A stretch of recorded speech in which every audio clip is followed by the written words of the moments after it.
Bismillahirrahmanirrahim. Assalamualaikum warahmatullahi wabarakatuh. Alhamdulillahirrahmanirrahim. Wa bihi nasta'inu ala umuri dinina wa din wassalatu wassalamu ala asyrafil anbiya'i wal mursalin wa ala alihi wa sahbihi ajma'in. Qala rabbi shrah li sadri wa yassir li amri wa hlul 'uqdatam min lisani yafqahu qawli amma ba'd. Puji puji syukur marilah kita panjatkan kehadirat Allah Subhanahu wa taala karena pada hari ini insya Allah kita semua tetap diberikan kesehatan, sehat baik jasmani maupun sehat rohani. Baik, putra putri SMA Negeri 1 Pebayuran ya, yang tadinya CPD calon peserta didik dan alhamdulillah dengan kalian telah mendaftarkan diri ke SMA Negeri 1 Pebayuran, kemudian diterima dan kemudian mendaftarkan ulang dan pada akhirnya kalian mengikuti masa pengenalan lingkungan sekolah atau yang biasa disingkat menjadi MPLS. Selawat bersalam tak lupa kita curahkan ke baginda alam Habibana wa Nabiyana wa Maulana Muhammad Sallallahu Alaihi Wasallam, pada keluarganya, kepada sahabatnya dan kepada kita para pengikutnya hingga akhir zaman. Baik anak-anakku, izinkan saya untuk memperkenalkan diri. Nama saya Jainal Mustaqim, bisa dipanggil Pak Jainal. Dalam hal ini saya dimandatkan untuk menyampaikan materi tentang implementasi kurikulum 2013. Kenapa saya yang dimandatkan? Karena memang posisi saya sebagai staf dari kurikulum. Kurikulum artinya saya mewakili Wakil Kepala Sekolah bidang kurikulum untuk menyampaikan implementasi tentang kurikulum 2013 atau istilahnya lebih ke arah proses pembelajaran di SMA Negeri 1 Pebayuran. Nanti akan saya kasih bayangan-bayangan mulai dari proses pembelajarannya, peraturannya, dan lain sebagainya yang bisa kita lakukan di SMA Negeri 1 Pebayuran. Baik, kita lanjutkan.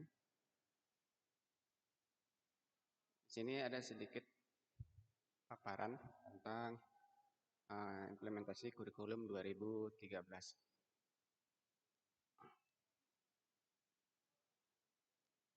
Ada sedikit prakata mengenai masalah PLS sendiri, bagaimana materi dan teknis pelaksanaan MPLS ini dilakukan secara daring di masa pandemi, baik dari jenjang SD, SMP, SMA maupun SMK, di mana pelaksanaan pembelajaran yang seharusnya ini dimulai dari tanggal 12, namun karena kan ada beberapa hal seperti kemarin atau sekarang masih PPKM, sehingga proses ini terjadwal mundur, tapi ada beberapa juga yang sudah melakukan.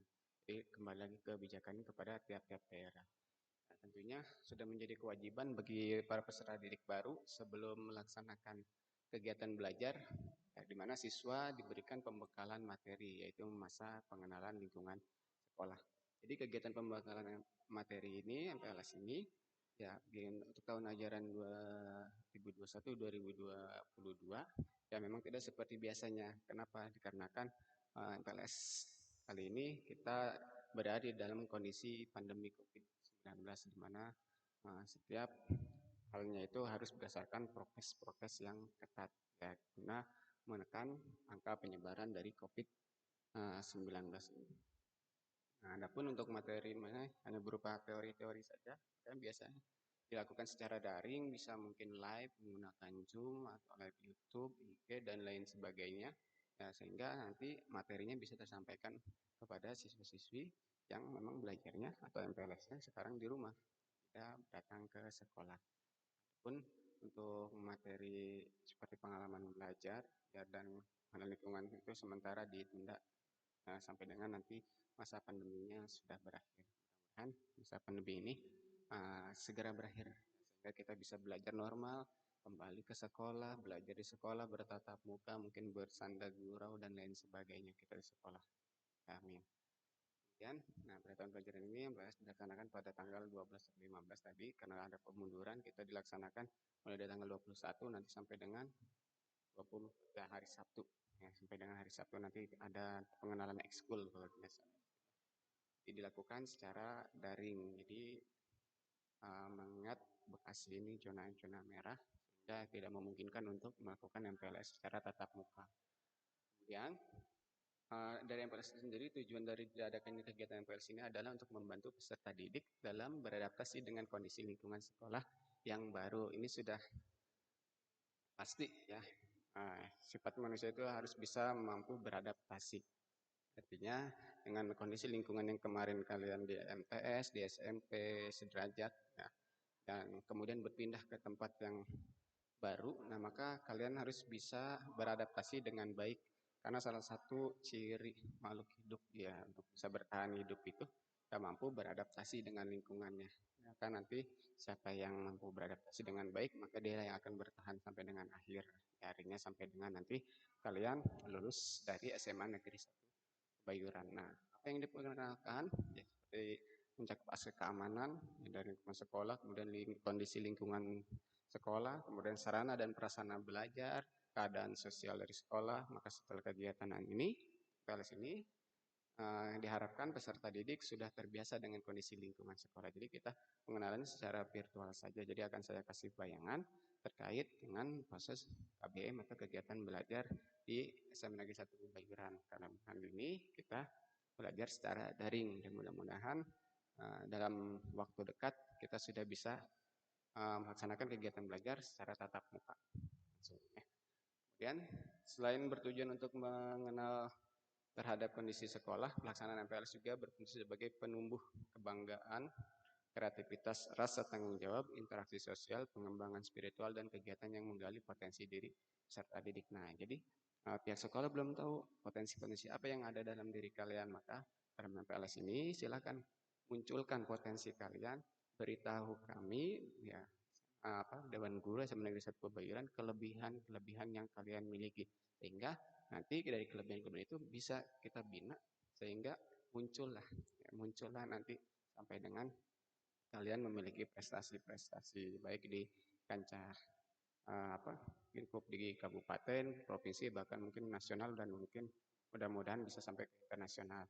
Terakhir kita punya siswa yang kemarin mengikuti Olimpiade Sains itu yang OSN tingkat Jawa Barat, kita memperoleh peringkat ke-14 di mata pelajaran fisika. Artinya 14 terbaik di Jawa Barat itu sudah melakukan prestasi yang sangat baik ya. Mungkin kalau di kabupaten kita bisa menjadi peringkat pertama jadi seperti itu. Lanjut. Nah, sedikit tentang kurikulum 2013 karena kita menggunakan kurikulum 2013 ada beberapa kali kan direvisi masalah kurikulum mulai dari mungkin zaman dulu sekitar tahun 2006 atau 2000 itu ada yang namanya CBSA itulah belajar sesuatu kemudian diganti menjadi kurikulum KTSP kurikulum tingkat satuan pendidikan sampai dengan sekarang diganti dengan kurikulum 2013 kenapa kan 2013 karena memang diterbitkannya dicetuskannya tahun di 2013 padahal sekarang sudah 2021 berarti belum ada update kurikulum terbaru lagi hanya saja kurikulum ini terus direvisi jadi namanya tetap menjadi kurikulum 2013 tapi direvisi di 2017 itu direvisi ada beberapa revisi yang dilakukan tapi tetap kita nama kurikulumnya adalah kurikulum 2013.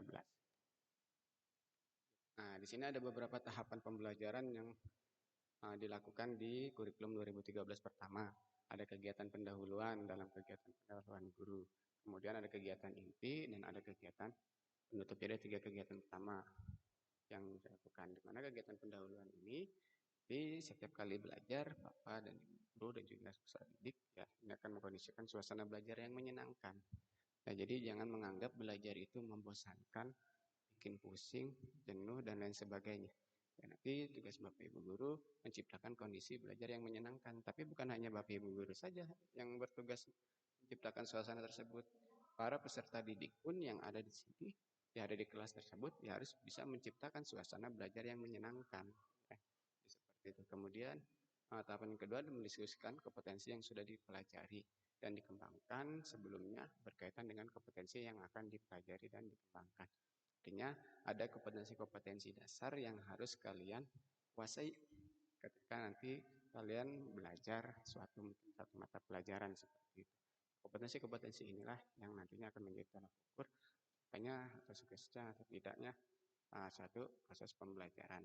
Kemudian menyampaikan kompetensi yang akan dicapai dan manfaatnya dalam kehidupan sehari-hari ini harus dilakukan agar apa? Kita belajar jangan sampai tidak tahu tujuannya, tidak tahu manfaatnya.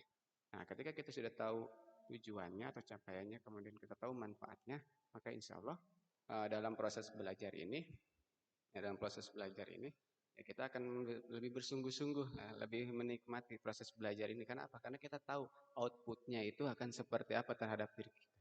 Nah, jadi kan ada istilahnya menuntut ilmu kan adalah kewajiban. Kenapa sampai diwajibkan gitu kan? Karena tadi manfaatnya pasti akan ada manfaatnya. Seperti itu. Kemudian menyampaikan garis besar cakupan materi dan kegiatan yang akan dilakukan. Jadi cakupan materi dan kegiatan materinya akan dijelaskan oleh Bapak dan Ibu guru. Jangan sampai nanti ketika belajar kita kemana aja, nah kemana-mana lari ke sana lari ke sini, nah, tanpa tahu materinya apa. Kalau lebih fokus. Kemudian menyampaikan lingkup dan teknik penilaian yang akan digunakan. Jadi lingkupnya, teknik penilaiannya, seperti berapakah penilaian portofolio, apakah penilaian secara tertulis, apakah lisan dan lain sebagainya ini terus perlu dijelaskan. Kemudian ada kegiatan inti di mana kegiatan inti ini merupakan proses pembelajaran untuk mencapai kompetensi yang dilakukan secara interaktif, inspiratif, menyenangkan, menantang, memotivasi peserta didik untuk berpartisipasi aktif, serta memberikan ruang yang cukup bagi prakarsa, kreativitas, dan kemandirian sesuai dengan bakat, minat, dan perkembangan fisik serta psikologis peserta didik. Kegiatan inti menggunakan pendekatan saintifik yang disesuaikan dengan karakteristik mata pelajaran dan peserta didik. Jadi kegiatan inti ini Bapak dan Ibu guru nanti akan menyampaikan materi dengan metode-metode dan cara-cara ya, tersendiri lah seperti itu. Bagaimana agar semua tadi yang disebutkan seperti kreativitas, keaktifan, bakat, minat itu bisa muncul di proses kegiatan inti ini. Nah, ketika setelah melakukan kegiatan inti, guru memfasilitasi pendidik melakukan proses mengamati. Nah, jadi ini akan dilihat nanti presentasinya di apa guru itu sebenarnya dalam kurikulum 2013 itu seperti fasilitator atau memfasilitasi.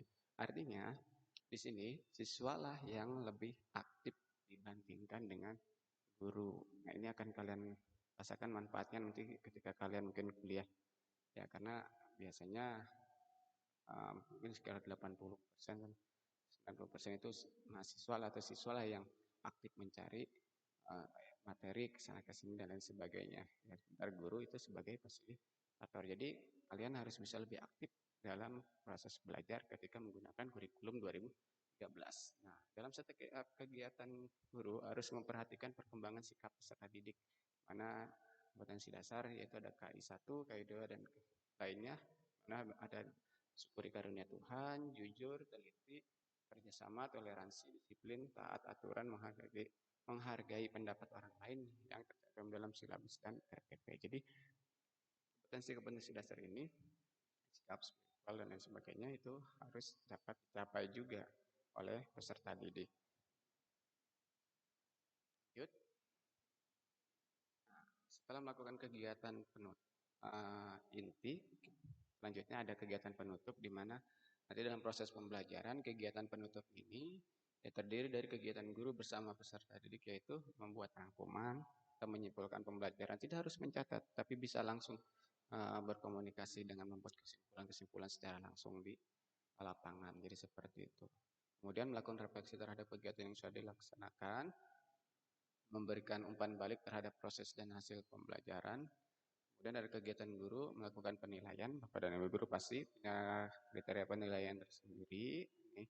Ya, kemudian merencanakan kegiatan tindak lanjut dalam bentuk pembelajaran bisa berupa remedial bagi yang kurang, program pengayaan bagi yang nilai sudah bagus, namun kita kembangkan kembali agar dia bisa berprestasi lebih bagus lagi. Kemudian ada layanan konseling dan atau memberikan tugas baik tugas individual, kelompok ya sesuai dengan hasil belajar peserta didik. Jadi di situ akan tercantum. Ya. Bahkan kalian bisa melakukan layanan konseling bagi yang nanti memiliki permasalahan seperti itu. Kemudian ada menyampaikan rencana pembelajaran dan pertemuan berikutnya. Nah, itu proses kegiatan penutup yang nantinya akan kalian jalani ketika melakukan proses kegiatan belajar mengajar. Mudah-mudahan dalam waktu dekat ini kita sudah bisa bertatap muka. Kemudian daya dukung yang ada di sekolah ya. Daya dukung untuk proses pembelajaran memerlukan daya dukung berupa ketersediaan sarana dan prasarana pembelajaran. Ya, sarana sekolah. Sarana yang meliputi perabotan, peralatan pendidikan, media pendidikan, buku, sumber belajar lainnya, bahan habis pakai, serta perlengkapan lain yang diperlukan untuk menunjang proses pembelajaran yang teratur dan berkelanjutan. Artinya di sini sekolah menyiapkan segala sesuatunya untuk proses kegiatan belajar mengajar. Ya. Semua kegiatan yang ada di sekolah itu harus disiapkan oleh sekolah. Ya, kecuali keperluan pribadi. Ya, kalau keperluan pribadi disiapkan oleh pribadi. Ini perabotan seperti mungkin kursi, meja, fokus, papan tulis, spidol, dan lain sebagainya. Nah ini sudah harus disediakan atau berada di sekolah, jangan sampai maksud siswanya bawa sendiri dari rumah seperti itu. Ya. Oke, kemudian prasarana, di mana prasarana ini meliputi seperti lahan, ruang kelas, ruang pimpinan satuan pendidikan, ya seperti TO atau ruang kasek, ruang kepala sekolah, kemudian ruang pendidik, ya ruang guru, ruang tata usaha, kemudian ada perpustakaan, ada ruang laboratorium, ruang bengkel kerja mungkin bagi SMK, ruang unit produksi juga bagi SMK, ruang kantin kita ada, instalasi daya dan jasa tempat berolahraga, tempat beribadah, tempat bermain, tempat berekreasi, dan ruang tempat lainnya yang menunjang pendidikan atau proses kegiatan belajar. Ya, kita kelas sudah memadai, ya, kita sudah cukup kelasnya, artinya tidak ada yang namanya dua shift ya, karena tidak kebagian kelas, jadi kita sudah bisa full belajar bareng-bareng mulai dari jam 7.00 sampai dengan jam 13 lewat ya. Itu kalau dalam waktu normal. Nah, kemudian perpustakaan kita sudah punya perpustakaan dan koleksi buku yang banyak, ya, yang lengkap. Kemudian laboratorium juga kita sudah memiliki laboratorium biologi, fisika, dan kimia. Nah, kemudian ruang olahraga, ya kita punya lapangan bola yang bahkan lapangan sekolah yang bahkan mungkin bisa jadi 2 lapangan futsal. Ya, jadi luar biasa luasnya itu lapangan kita. Kita juga punya lapangan parkir juga kalau yang memang mau dimanfaatkan untuk kegiatan olahraga juga. Ya. Jadi luar biasa, alhamdulillah kita punya sekolah dengan luas lahan yang luas. Jadi kegiatan olahraga, ada kegiatan lain-lainnya bisa sangat mendukung. Lanjut. Dalam kurikulum 2013, di sini ada kriteria penilaian, di mana penilaian ini meliputi penilaian pengetahuan, kemudian penilaian keterampilan, sikap, dan perilaku. Di mana penilaian pengetahuan yang merupakan aspek yang ada di dalam materi pembelajaran untuk menambah wawasan siswa di suatu bidang. Nah, dalam struktur kurikulum ini kita lihat perjenjangnya. SD memiliki pengetahuan sebanyak 20% dan 80% aspek karakter, artinya materi-materi yang berbau pengetahuan itu hanya 20% diajarkan di tingkat SD dan pembentukan karakter itu 80% dilakukan di tingkat SD. Kemudian di tingkat SMP bagaimana? Tingkat SMP pengetahuan itu 40% dan aspek karakter, karakter itu 60%. Ya, ini sudah ada peningkatkan aspek pengetahuan di tingkat SMP. Nah, aspek karakternya karena sudah dibentuk dari SD, sudah mulai diturunkan di tingkat SMP. Ya, kemudian di tingkat SMA, ini pengetahuannya berbobot 80% dan 20% aspek karakter. Nah, ini menunjukkan bahwasanya anak SMA itu sudah memiliki karakter dari awalnya. Nah, ini harap diperhatikan. Jadi kalau kita ingin menjadi orang yang baik, ya maka harus kita bentuk diri kita menjadi orang yang baik ya, karena di SMA ini 80% itu kita sudah mulai belajar pengetahuan. Dan 20% itu aspek karakternya. Tapi ya walaupun seperti itu jangan kemudian kita menganggap bahwasannya di SMA itu untuk karakternya, pendidikan karakternya kurang, jangan ya, karena sebenarnya udah dari 80% itu udah dibuat dari SD dasarnya, kemudian dilanjutkan 60% di SMP dan 20%-nya itu di SMA untuk perbaiki mungkin yang masih kurang-kurang, jadi seperti itu. Keterampilan Keterampilan bertujuan untuk meningkatkan keterampilan siswa dan membuat pelaksanaan pengajaran suatu soal atau proyek sehingga siswa dapat terlatih sifat ilmiah dan karakter yang merujuk pada aspek keterampilan. Aspek keterampilan dapat berupa keterampilan pengerjaan soal, keterampilan pengerjaan dan pelaksanaan proyek, keterampilan membuat teks, dan keterampilan dalam menjawab soal. Sikap dan perilaku, nah ini maaf diperhatikan, kalau tadi pengetahuan dan keterampilan itu kita KKM-nya 72. M72, jadi jangan sampai nanti ada yang kurang dari 72. Dan untuk nilai sikap dan perilaku, nah kita nilainya itu minimal B, jadi dari huruf B. Jika kita dapat nilai C, maka tidak akan bisa naik kelas, jadi seperti itu. Karena sikap ini dan perilaku merupakan aspek penilaian dengan menilai sikap dan perilaku peserta didik selama proses pembelajaran. Karena sekarang dalam masa pandemi, belajarnya di rumah mungkin agak sulit untuk menilai sikap, ya maka keaktifan kalian lah, ya komentar-komentar kalian yang sopan, kemudian cara menghubungi guru yang sopan, cara berkomunikasi yang sopan, nah itu menjadi salah satu penilaian sikap dari oleh yang dilakukan oleh Bapak dan Ibu guru. Nah, di sini akan saya jelaskan sedikit proses pembelajaran di masa pandemi yang dilakukan oleh SMA Negeri 1 Kebayoran. Karena kita berbasis online atau daring, maka ada aplikasi yang digunakan untuk menunjang proses pembelajaran ini. Ya, dalam hal ini, SMA Negeri 1 Kebayoran menggunakan aplikasi Classroom. Ya, di mana Classroom ini bisa kita download di Play Store, ya, yang ada di masing-masing media. Handphone boleh, atau kalau mau pakai laptop bisa langsung ke Google-nya. Ya, kemudian di situ ada pilihan untuk Classroom. Nah, bagaimana cara untuk bergabungnya? Nanti masuk ke kelas melalui tautan yang diberikan oleh wali kelas. Nah, untuk kelas 10 belum diberikan tautan karena memang uh, kelasnya belum terbagi secara utuh. Ya, sehingga nanti tautannya akan menyusul selanjutnya.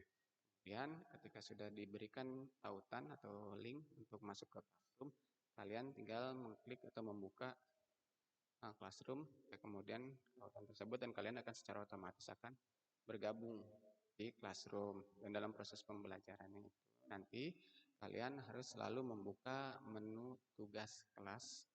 Ya, membuka menu tugas kelas, nanti di situ akan ada tiap mata pelajarannya. Tiap mata pelajaran nanti kalian sesuaikan dengan jadwal pelajaran kalian. Jadwal pelajaran pun ini disesuaikan dengan kondisi pandemi sekarang. Jadi tidak seperti halnya kita belajar secara tatap muka, ya, jadi seperti itu. Dan siswa juga harus mengisi absensi setiap hari pada subtopik absensi atau absen harian siswa. Jadi siswa mengisi absensi pada subtopik absensi seperti itu. Kemudian membuka tugas kelas yang diberikan oleh guru pada topik sesuai mata pelajaran yang dipelajari pada hari tersebut atau sesuai jadwal yang diberikan oleh sekolah. Baik, kita lanjut. Ini terkait dengan struktur kurikulum. Ya, ini perlu kalian ketahui bahwasannya jumlah kelas yang ada pada tahun ajaran 2021-2022 untuk kelas 10 itu terdiri dari 6 kelas MIPA dan 4 kelas IPS.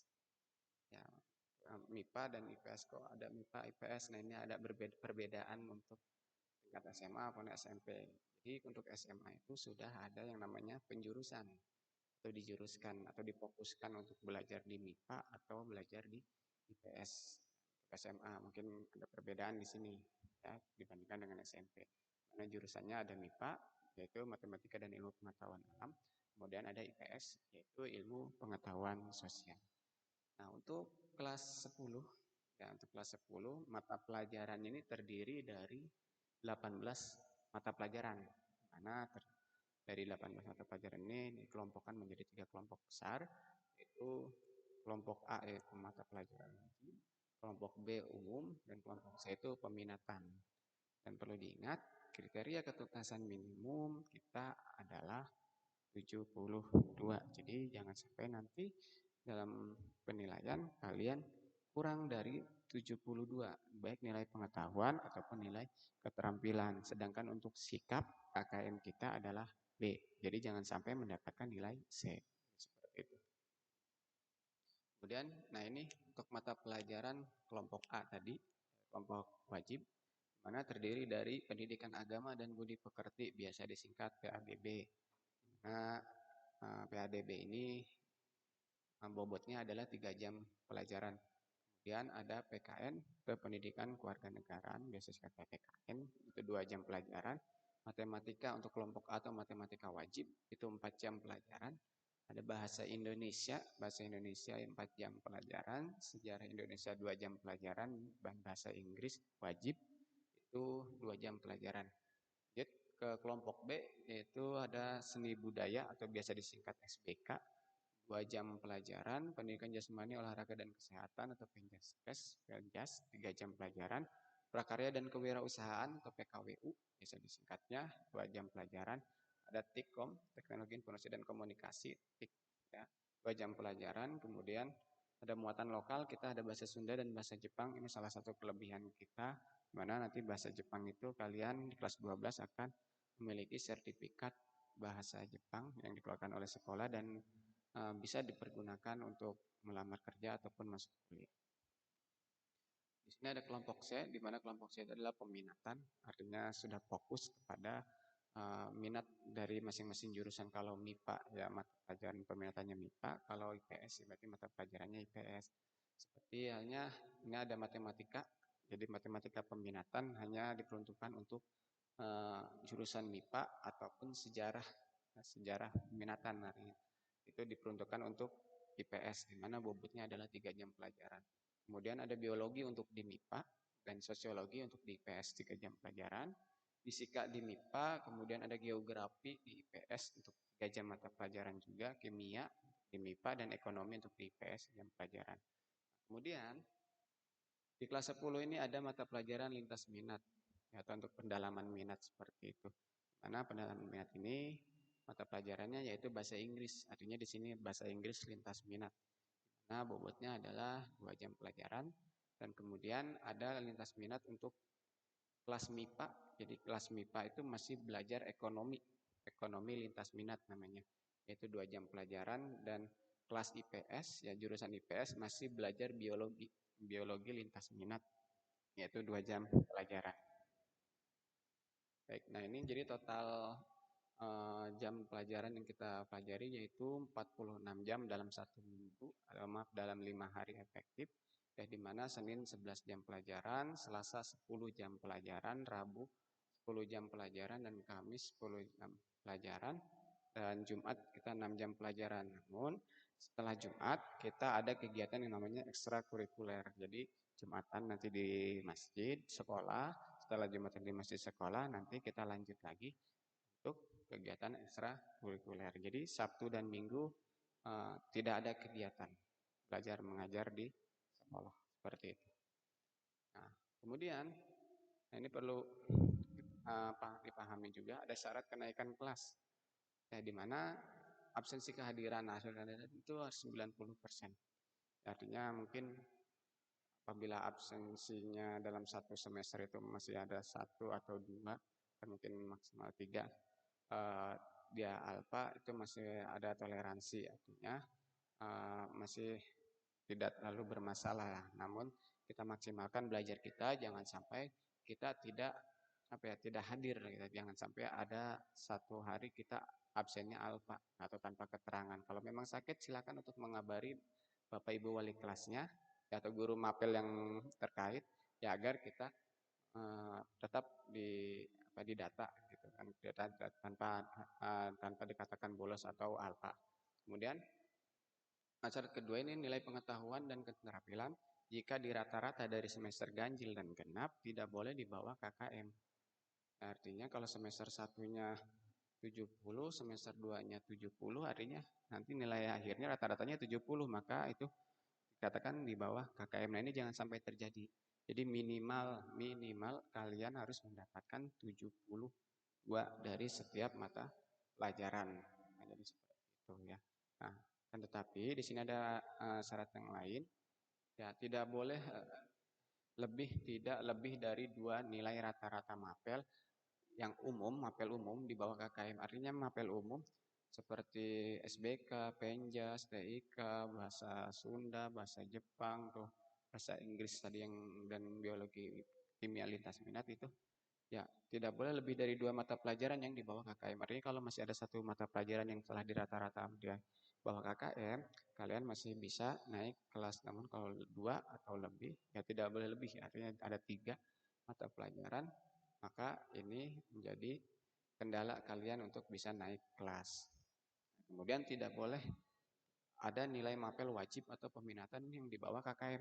Nah, ini tidak boleh ada satupun mapel wajib yang di bawah KKM. Tadi mapel wajib seperti PADB, PKN, bahasa Inggris wajib, matematika wajib, bahasa Indonesia, kemudian sejarah Indonesia, kemudian ada peminatannya seperti biologi, fisika, kimia, ya, kemudian matematika peminatan, kemudian ada sejarah peminatan, sosiologi, geografi, dan ekonomi. Nah, ini nggak boleh ada yang di bawah KKM. Nah, jadi kalau di salah satunya di bawah KKM, maka akan menjadi kendala kalian untuk naik kelas, ya. Dan selanjutnya, nah ini nilai sikap. Nilai sikap, ya, minimal B. Jadi jangan sampai nanti wali kelas atau ada guru-guru yang merekomendasikan nilai sikap kalian C, karena memang sikap kalian mungkin tidak baik lah, cara menegur guru, bertutur sapanya tidak baik, cara berkomunikasinya tidak baik, dan lain berpenampilannya tidak baik. Ini jangan sampai nanti kalian diberikan nilai C, karena kalau C akan menjadi kendala kalian untuk bisa naik kelas. Ya, baik. Kalian ini ada sedikit tugas untuk kalian. Ya, silakan untuk merangkum struktur kurikulum dari Semen 1 pembayaran tadi. Yang mulai dari jamnya, jumlah kelasnya, jam-jamnya, kemudian mata pelajarannya silakan ditulis ulang, disaksikan ulang video ini, kemudian dirangkum, ya, ditulis dengan rapih, dan ini menjadi tugas untuk kalian di materi tentang implementasi kurikulum 2013. Ya, sedikit informasi. Nah, lulusan dari SMA Negeri 1 Pebayuran ini sebenarnya sudah banyak, ya. Sudah banyak, kita dari 2003 itu materi, kemudian sudah banyak lulusan, terakhir itu kalau nggak salah angkatan ke-18. Ya, nah ini sudah ada beberapa alumni yang sudah kuliah, ya, dan bahkan sudah lulus dan sudah bekerja di beberapa universitas yang bisa dikatakan kayak terbaik lah seperti itu. Di UGM kita sudah ada, di jurusan kedokteran, kemudian di ITB juga ada yang masuk di Teknologi Bandung, kemudian di IPB juga ada, dan di UI juga kita sudah punya alumni yang di UI, kemudian UIN Bandung atau Jakarta, di Unsika, yang pokoknya yang di sekitaran Pulau Jawa, ya, Jogja pun ya, Semarang itu kalau nggak salah ada. Nah, di sekitaran Pulau Jawa, baik PTN, perguruan tinggi negeri, ataupun perguruan tinggi swasta, ini sudah tersebar sebenarnya alumni-alumni kita. Artinya lulusan dari SMA Negeri 1 Pebayuran sudah memiliki daya saing yang tinggi. Ya, kalau dibilang untuk dunia kerja, ya sudah lebih banyak lagi yang bahkan mungkin sudah apa ya, yang jadi karyawan ataupun sudah punya jabatan di suatu instansi, yang punya jadi kepolisian, polisi banyak, TNI kita juga banyak ya lulusan. Jadi lulusan SMA itu jangan takut. Ketika kita lulus SMA mau kemana pun bisa.